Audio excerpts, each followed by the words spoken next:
नमस्कार दोस्तों, आप सभी का स्वागत है मेरी ऑफिशियल यूट्यूब चैनल मन की बात आरजे अर्चना के साथ, जहां मेरी कोशिश रहती है कि मैं हर रोज़ लेकर आऊं एक नई कहानी जो बनाए आपकी ज़िंदगी को और भी हसीन। और इसी कोशिश के दौरान आज मैं लेकर आई हूं आप सभी के लिए एक स्पेशल गेस्ट मेरी ऑफिशियल यूट्यूब चैनल मन की बात आरजे अर्चना के साथ। अगर आप मुझे पहली बार देख रहे हैं तो ज़रूर एक थम्स अप दीजिएगा और इसके साथ साथ लाइक और सब्सक्राइब करना ना भूलिएगा।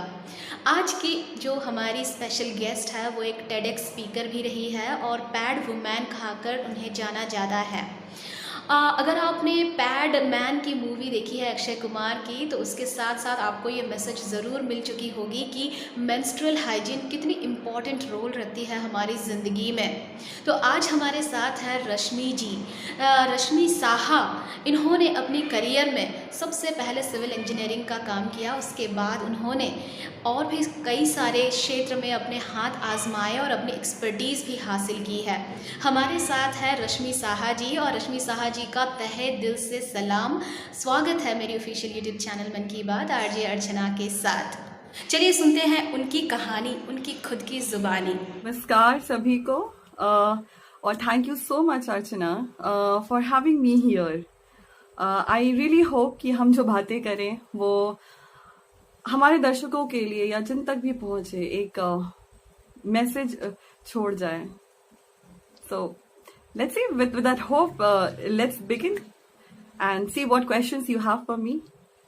सबसे पहले हम ये जानना चाहेंगे कि उनकी जो आवाज़ बुलंद है और उनकी आंखों में ये जो चमक है, खुद को लेकर अपने साथ साथ अपनी सोसाइटी को आगे लेकर जाने की ये जो आदत है, इन्होंने ज़िंदगी के कौन से उम्र के पड़ाव से शुरू किया है? वेल सच बताऊं तो आई थिंक मैं कहीं ना कहीं हमेशा से ऐसी ही रही हूँ। I have always been someone जो बहुत एक्टिव रही है in terms of cultural activities, social activities, academics उतना ज्यादा नहीं, पर आई थिंक बहुत क्लोजली ऑब्जर्व करती थी मैं चीजों को, अपने आसपास की चीजों को, लोगों को, उनके इमोशंस को, और ये बचपन से ही ऐसी ही बनती चली आई। और आई थिंक अब जाके लगता है कुछ सालों से, जब मैं सिविल इंजीनियरिंग छोड़ के जब इस प्रोफेशन में आई, तब जाके मुझे लगा कि आई थिंक जो इतने दिनों से जो ताना बाना बुनना जा रहा था, जो किस्मत बुन रही थी, वो शायद इस चीज के लिए था। तो कभी ऐसा नहीं हुआ कि ओवरनाइट हुआ है, मेरे अंदर कोई चेंज आया है। I have always been this person. बस वक्त के साथ बिहेवियर और प्रेजेंटेशन में थोड़ा बहुत चेंज हुआ होगा, बट मुझे लगता है मैं हमेशा से ही ऐसी थी।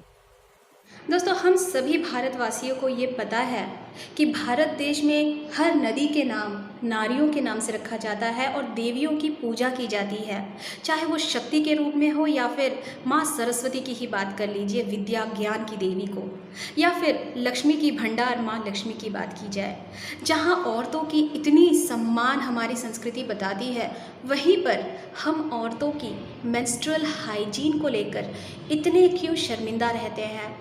इस बात को लेकर इतनी हंसी की क्या बात होती है, जो हम लड़कियां अगर मेडिकल स्टोर में जाकर पैड्स खरीदनी हो तो शर्माते हैं। यहाँ तक कि हमारे जो मर्द लोग हैं, हमारे पति हो या फिर हमारे भाई या फिर हमारे पिताजी, कोई भी हो, वो पैड्स खरीदने जाने के लिए तैयार नहीं होते हैं, और अगर खरीदने जाए तो उन्हें ब्रांड का कोई नाम पता नहीं होता है।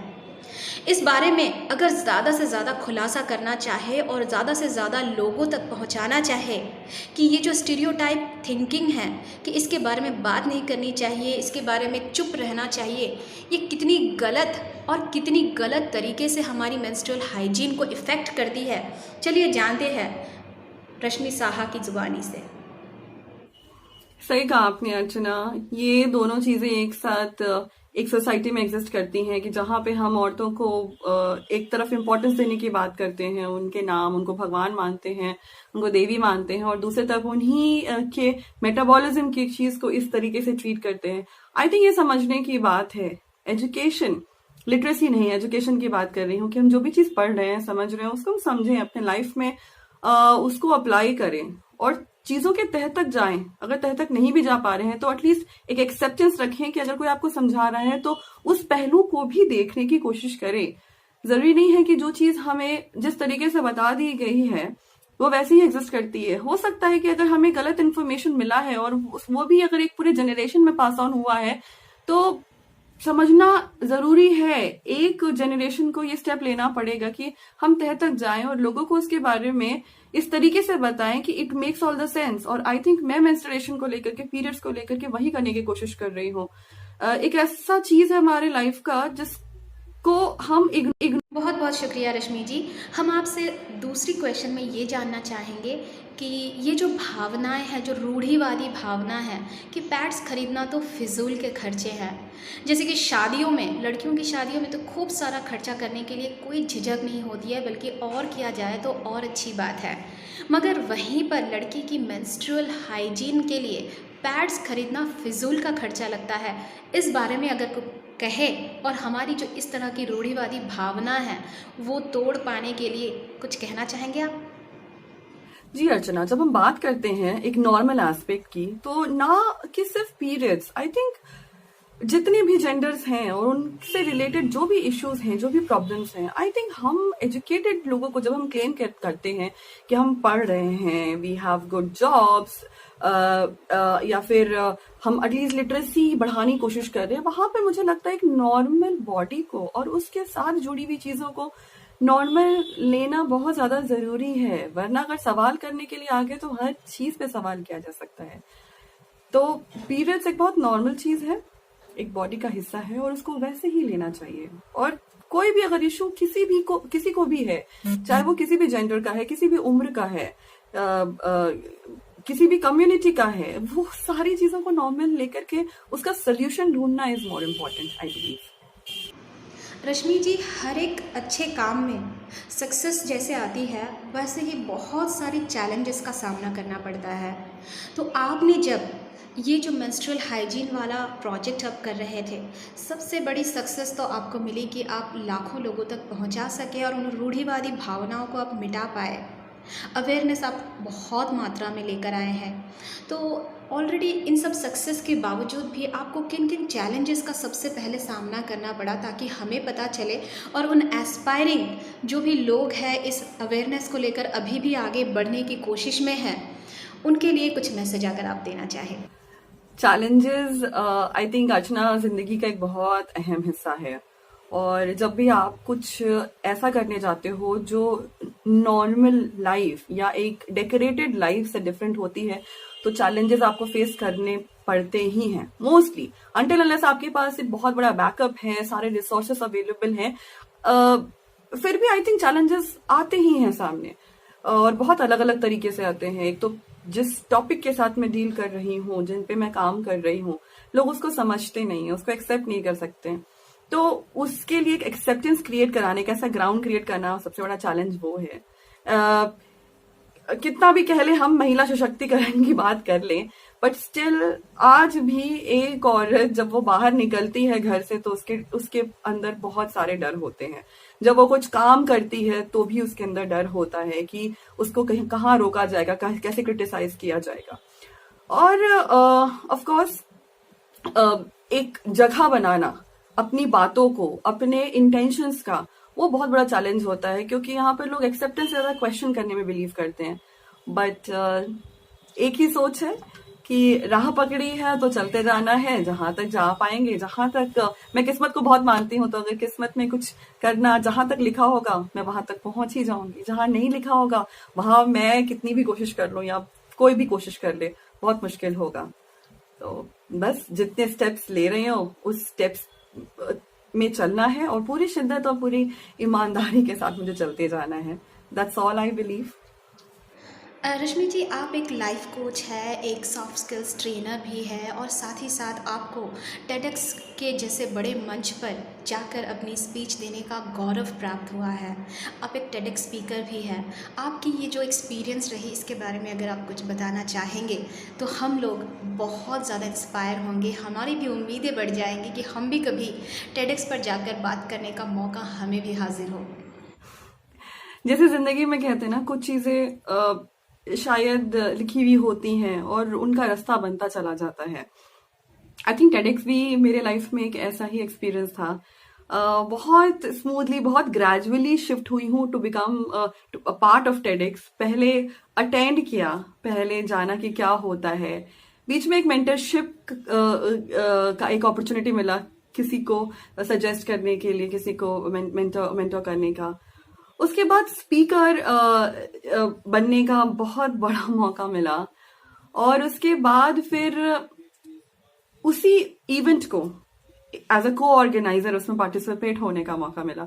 सो आई थिंक बहुत खूबसूरत जर्नी रही है टेड के साथ। सही कहा आपने, लोग सपने में सोचते हैं इस चीज के बारे में, और खुशनसीब मानती हूँ खुद को कि ऐसे लोगों के साथ मेरा मिलना हुआ, जिन्होंने टेडेक्स को एक बहुत खास मेमोरी बनाया है मेरे लाइफ में, जिन्होंने टेड के थ्रू गाइडेंस दी है मुझे, उसके बारे में बताया है, उसके साथ हमने कोलैबोरेट किया है। So TEDx actually has been a beautiful journey. Rashmi ji, 2019 में आपको रेक्स कर्मवीर चक्र अवार्ड से सम्मानित किया गया, कृपया इस बारे में कुछ बताइए। जी अर्चना, रेक्स करमवीर अवार्ड्स एक्चुअली मैं बहुत लकी मानती हूँ खुद को, क्योंकि रेक्स एक ऐसा प्लेटफॉर्म है जहाँ पे you have to earn that moment, you have to earn that award. और बहुत बारीकी से वहां पर देखा जाता है, लोगों को कनेक्ट किया जाता है, एक बहुत ही डिफरेंट लेवल होता है। बहुत अमेजिंग लोगों से मेरा मिलना हुआ ऑल अक्रॉस द वर्ल्ड, और एक गर्व सा महसूस हुआ कि शायद उस लायक कुछ कर पाई हूँ, थोड़ा बहुत भी अगर डिफरेंस क्रिएट कर पाई हूँ सोसाइटी में। तो that was it about Karamveer. वैसे तो हम सभी ने सुना है जो खाना बनाती है वो बाल भी संवारती है, तो हमें ये भी पता चला है कि आप एक सिविल इंजीनियर ही नहीं बल्कि साथ ही साथ एक इंटीरियर डिज़ाइनर और एक फ़ैशन का भी बहुत इंटरेस्ट रखते हैं। और ना कि सिर्फ आपका दिल एक सुंदर सा दिल है जो समाज के लिए सोचते हैं बहुत ज़्यादा, इसके साथ साथ आप एक सुंदर कवियत्री भी है, तो आप एक लाइफ कोच भी है, सॉफ्ट स्किल्स ट्रेनर भी है। तो हमारी यूथ के लिए अगर आप कोई मैसेज खास कर देना चाहेंगे जिससे हम पॉजिटिव बनकर हमारी थॉट प्रोसेस को और भी ज़्यादा सोसाइटी के लिए भी कुछ काम करने के मौके पाने का खोज तलाश में रहे, ऐसा कुछ अगर आप बताना चाहें। जी अर्चना, ये बात तो सच है कि मैं बहुत सारी चीज़ों में इन्वॉल्व रहती हूँ, चाहे वो पोइट्री हो, फोटोग्राफी हो, ट्रैवलिंग हो, लोगों से मिलना हो, इवेंट्स हो, मुक्ति मिशन है, मेरा लाइफ कोचिंग है, लोगों से मिलना, बहुत सारी चीज़ों में इन्वॉल्व रहती हूँ। पर जो आपने पूछा कि कोई टिप जैसी कोई चीज़ नहीं है, बस एक छोटी सी चीज़ मैं कहना चाहूँगी कि जो भी हम करें उस चीज़ में अपने आप को ढूंढे।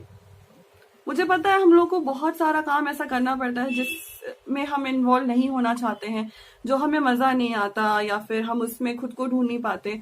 या तो ऐसा काम करना छोड़ दीजिए, और अगर आप मजबूरी है आपकी वो काम करना, तो उसमें वो खुशी ढूंढ लीजिए जो आपको चाहिए। और मैं सच कहूँ तो कुछ ना कुछ हमें वो एलिमेंट मिल ही जाता है अगर हम सच में उसमें ढूंढने की कोशिश करें। तो बहुत सिंपल सा फंडा है, या तो आप रो रो के वो काम कर लीजिए और रोते ही रहिए, या फिर वो काम कीजिए and just enjoy it, no matter वो कितना प्रॉब्लमेटिक है, या तो उसको इग्नोर कीजिए। तीन में से एक ही ऑप्शन हो सकता है हमारे पास। मैंने चूज किया कि मैं वो काम करूं जिसमें मुझे मजा आता है, जिसमें मुझे खुशी मिलती है, जिसमें मुझे सेटिस्फैक्शन मिलता है। I chose that. और अगर उसके अलावा कोई ऐसी एक्टिविटी है जो नया है, जो चैलेंजिंग है, तो मैं उसमें भी पॉजिटिविटी ढूंढने की कोशिश करती हूँ। That's how it happens. Rashmi ji, आप एक लाइफ कोच है, तो हमारी यूथ को कैसे हमेशा गलत या विपरीत परिस्थितियों में, जैसे कि लॉकडाउन का समय है, एक गलत सिचुएशन है, ऐसे सिचुएशंस में भी कैसे पॉजिटिव बने रहे और कैसे हमेशा स्माइल के साथ जिए, इसके बारे में अगर आप कुछ कहना चाहें। Thank you so much Archana for having me here. बहुत अच्छा लगा तुमसे बातें करके, ऑल्दो ये वर्चुअल एक इंटरव्यू था, वर्चुअली हमने बातें करी, बट इस थॉट के लिए शुक्रिया कहना चाहूंगी कि तुमने सोचा कि इस बात को, इस एफर्ट को लोगों तक पहुंचाया जाए। ये खुद में एक स्टेप है। मैं जो काम कर रही हूँ, या मेरे जैसे जितने भी लोग जो काम कर रहे हैं सोसाइटी में, एक डिफरेंस क्रिएट करने का, एक एलिमेंट ऐड करने का, जो शायद एक बेटर सोसाइटी को बनाने में हेल्प करे। तो आपने जो स्टेप लिया है वो बहुत ज्यादा मैटर करता है। क्योंकि हम लोग काम कर रहे हैं, पर हमारी बातों को लोगों तक पहुंचाना, I think people like you from media, they can do their best. और मैं हमेशा शुक्रगुजार रही हूँ मीडिया की, या फिर उन लोगों की जिन्होंने मेरी बात को आगे फॉरवर्ड किया है। वो खुद में एक बहुत बड़ा काम होता है। So thank you so much for having me with you. And मैं लास्ट एक मैसेज दूंगी जाते जाते कि जो भी सिचुएशन हो, कोशिश कीजिए कि उसमें से पॉजिटिविटी ढूंढ लीजिए, क्योंकि ज़रूरी है वो हमारे खुद के लिए। अगर हम रोते बिलकते परेशान रहेंगे, वो किसी को इम्पैक्ट नहीं करने वाला है, सबसे ज़्यादा हमें करने वाला है। तो कोशिश करें कि खुश रहें और मुस्कुराइए। अपने आसपास जो छोटी छोटी खुशियां हैं उनको ऑब्जर्व कीजिए। बहुत कुछ है हमारे इर्द गिर्द मुस्कुराने के लिए। एक छोटा सा बच्चा, उसकी हरकत, या फिर आपके बगीचे में जो एक फूल खिला है, या फिर शायद आज बिजली नहीं गई है और पानी आज भी है, ये छोटी छोटी रीजंस भी बहुत मैटर करते हैं। So stay happy and keep smiling. Love yourself. Take care. Thank you. रश्मि जी, बहुत बहुत शुभकामनाएं कि आप आगे यूं ही बढ़ते जाएं और हमें भी आपके फुटस्टेप्स पर आगे बढ़ाते जाएं। हम उम्मीद करते हैं कि हम आगे भी आपके साथ जुड़ते रहेंगे और भी बहुत वैल्यूएबल वीडियोस को लेकर आएंगे हमारे व्यूअर्स के लिए। आपका बहुत बहुत शुक्रिया हमारे साथ जुड़ने के लिए। Friends, if you have liked the video, please do not forget to like, share and subscribe my channel मन की बात आरजे अर्चना के साथ। मैं लेकर आऊँगी एक नया वीडियो एक नई स्पेशल गेस्ट के साथ। तब तक रखिए अपना ख्याल। Love you all.